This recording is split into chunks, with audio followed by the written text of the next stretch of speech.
Bonsoir et bienvenue à tous. Le sommaire de ce journal. Les exportateurs d'ananas frais peuvent désormais vendre leurs produits dans des emballages de qualité. Des emballages en carton ont été mis à leur disposition afin de mieux positionner le Made in Bénin sur les marchés internationaux.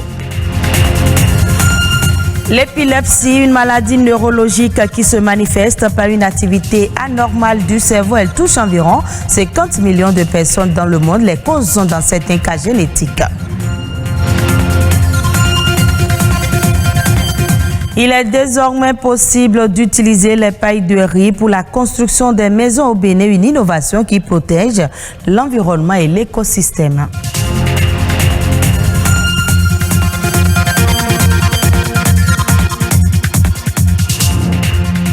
Merci de votre fidélité. Les exportateurs d'ananas frais et transformés du Bénin bénéficient désormais des subventions et emballages pour mettre sur le marché international des produits de qualité. Ils ont reçu en fin de semaine écoulée des emballages de qualité qui permettront de garantir la qualité des ananas frais pendant l'exportation jusqu'aux consommateurs finaux. Plus de précisions dans cet élément signé Patrick Adjagboudjou. Voici les cartons dans lesquels les exportateurs d'ananas frais produits au Bénin vont désormais acheminer les produits agricoles bruts et transformés vers l'étranger. Pour réussir la mise en marché de ce fruit, le rôle de ces emballages est capital, celui de préserver la qualité du produit et d'éviter toute contamination liée à l'exportation. Pour la mise en marché, un des problèmes cruciaux, c'est l'emballage. L'emballage qui n'est pas de bonne qualité et ça pénalise beaucoup nos exportateurs. Pour pallier ce problème, les exportateurs reçoivent ici des exemplaires des nouveaux emballages afin de continuer à exporter sur le marché international des ananas de qualité exempts de tout reproche à destination. Nous venons de mettre 8000 cartons pour 10 exportateurs. Nous sommes en train de commander 38 000 cartons pour 18 exportateurs. Si tous les exportateurs acceptent ce carton, c'est que partout où on va et on voit ce carton, on sait déjà que c'est le Bénin, le plateau d'Alada, qui est l'origine de l'ananas pain de sucre. Ainsi, pour mieux positionner le Made in Bénin sur les marchés internationaux, ce nouvel emballage devient le label des producteurs et exportateurs bénéficiaires du programme de développement de l'entrepreneuriat de la filière ananas, DEFIA. DEFIA est un programme financé par l'Agence belge de développement ENABEL qui œuvre pour l'augmentation des revenus des agri-entrepreneurs dans la filière ananas et à la création d'emplois décents. Le récapitulatif des emballages en carton subventionnés se présente comme suite. 115 200 cartons plats pour la variété pain de sucre, donc subventionné à 40%, et 46 300 cartons cubiques pour l'ananas Cayenne lisse, également subventionné à 40%, donc qui seront rendus disponibles aux exportateurs. Cet accompagnement de l'Agence belge de développement envers les exportateurs vise à améliorer la qualité et la visibilité de l'ananas, troisième produit d'exportation du Bénin après le coton et l'anacarde. Aujourd'hui, 8 février, c'est la journée internationale de l'épilepsie. Environ 50 millions de personnes en sont atteintes dans le monde. L'épilepsie est une affection neurologique qui se caractérise par de brefs épisodes de tremblements involontaires touchant une partie ou l'ensemble du corps humain. Cette pathologie toucherait près de 80% des personnes vivant dans les pays à revenus faibles ou intermédiaires. Plus de précisions dans ce reportage de Ulvaeus Balogun. Au quotidien, cette dame vit normalement. Pourtant, elle souffre de l'épilepsie.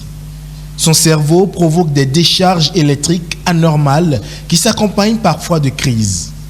Elle en a souffert plusieurs années sans le savoir. J'ai eu ma première crise en 2011, après un accouchement difficile. Je vais dire à la sortie même de l'hôpital en allant, j'ai constaté des flashs lumineuses sur mes yeux, alors que c'était déjà les crises et je ne savais pas. Longtemps associée au diable ou au surnaturel, l'épilepsie est aujourd'hui une maladie acceptée. L'épilepsie n'est pas une maladie contagieuse. Ce n'est pas aussi une maladie due à un pouvoir maléfique. Bien qu'elle ne soit pas contagieuse, c'est une pathologie très handicapante pour les personnes atteintes. Une crise d'épilepsie, c'est comme un orage. C'est comme un trouble brutal et momentané de l'activité électrique du cerveau. On peut avoir des crises dues à une anomalie structurelle. On parle d'épilepsie structurelle. Il y a des anomalies d'origine génétique, donc un peu héréditaire. Il y a des anomalies d'ordre métabolique.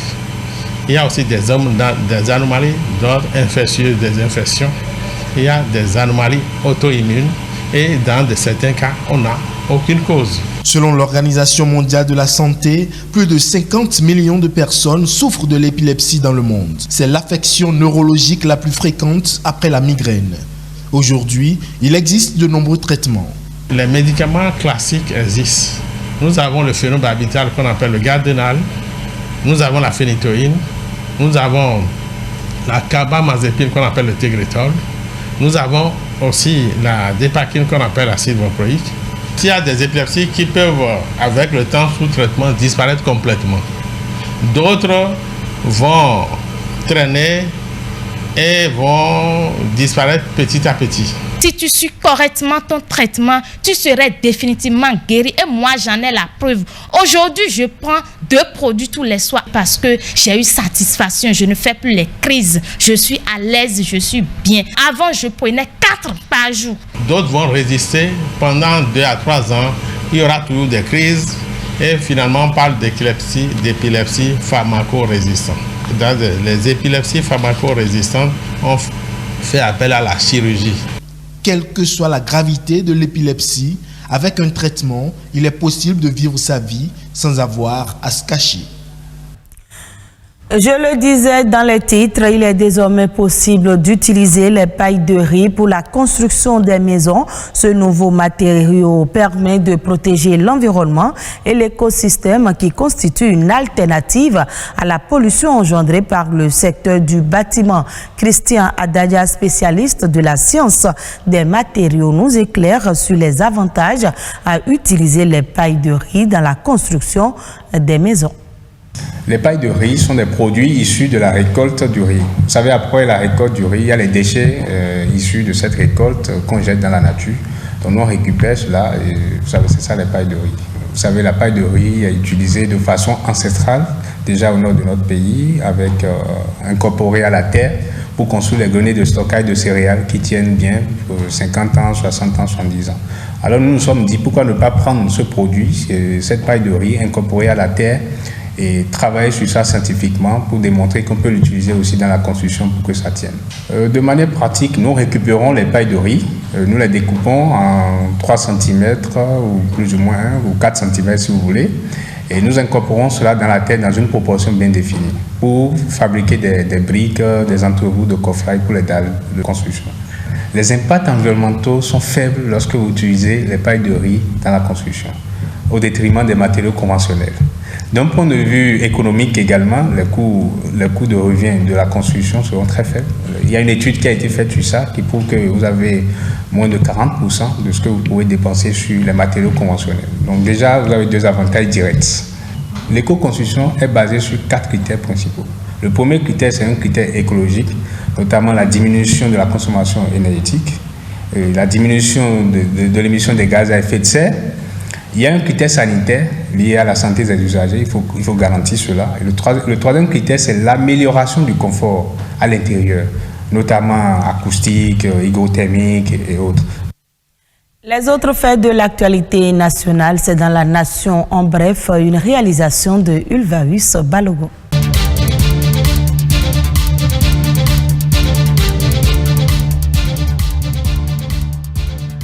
Le gouvernement a procédé vendredi 5 février dernier à la remise officielle du site de la zone économique spéciale de Glodjibé aux partenaires techniques chargés d'aménager et de développer cette zone. Avec cette zone, le Bénin deviendra un hub industriel capable d'assurer la transformation des produits agricoles, notamment le cajou, le coton, le karité, l'ananas, le soja. Avec ce projet, le Bénin connaîtra une augmentation de ses exportations de plus de 2 000 milliards à 5 000 milliards de francs CFA et une augmentation de son produit intérieur brut de 2 000 milliards à 8 000 milliards de francs CFA d'ici 10 ans. La Chambre de commerce et d'industrie du Bénin a outillé vendredi dernier les opérateurs économiques de la région économique de l'Ouémé et du Plateau sur les modes alternatifs de règlement des litiges commerciaux. Cette séance de sensibilisation vise à permettre aux acteurs d'en savoir un peu plus sur les facilités à eux offertes par le Centre d'arbitrage, de médiation et de conciliation CAMEC pour un meilleur règlement des conflits commerciaux. Le CAMEC permet d'obtenir une justice plus rapide, plus souple et plus adaptée à la nature des litiges, puis aide à sécuriser les investissements. Le ministre de l'Agriculture, de l'Élevage et de la Pêche, Gaston Dossoui, a procédé au lancement du projet Safeveg West Africa. Le projet Safeveg vise à stimuler la production locale de légumes plus sûrs, sans danger pour la santé des consommateurs, sans danger pour les producteurs et sans danger pour l'environnement en utilisant des biopesticides, des méthodes de lutte intégrées contre les nuisibles et en maîtrisant les problèmes de contamination microbienne dans toute la chaîne de valeur.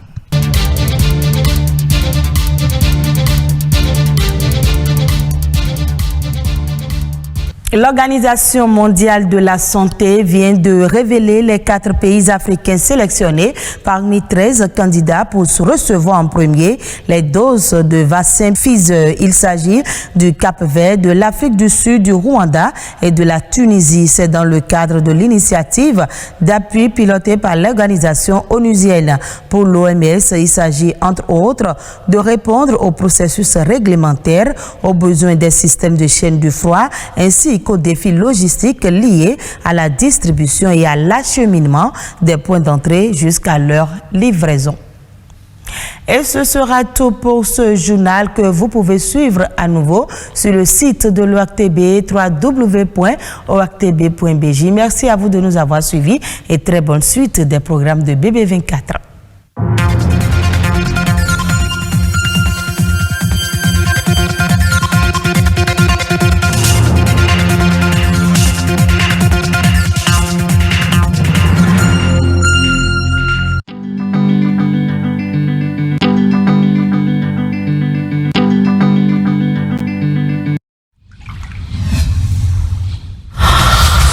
Aller au suicide n'est presque jamais un fait spontané. Ça a toujours une histoire, ça a toujours un processus, un mot, un changement de comportement, un tic. Est-ce que la communauté, la société dans laquelle nous vivons est exempte de toute responsabilité dans ce qui arrive? La société d'aujourd'hui s'isole de plus en plus de nos réalités endogènes. On a tellement importé les choses que tout se fait selon les valeurs qui ne sont pas les nôtres. Donc, c'est une responsabilité partagée. Il y a forcément celui qui n'a rien dit et qui pose ses actes. Il y a également la société qui l'entoure, qui devrait jouer un grand rôle.